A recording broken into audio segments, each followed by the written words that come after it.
কাল রাত্রে তো 15 আগস্ট দীপঙ্কর প্রতীক চালিছে, তাই বড়দিন কেক খাবেন তো, তাই হ্যাপি বাজে টু ইউ। মাথায় টুপি রাখো, কত সুন্দর, ওয়াও!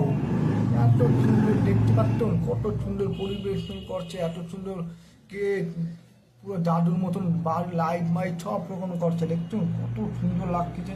এরকম তোমরা জীবনে যায়নি, এরকম একটা সুন্দর কলকাতা এখানে, কলকাতা হাই রোড ওখানে, তাই এত সুন্দর করতে কি বলবো, বলার ওয়াও! এত সুন্দর একদম কি বলবো, ওয়াও! সেই ভালো লাগছে। কমেন্ট করে লাইক করো, ভালো লাগলো লাইক করবেন।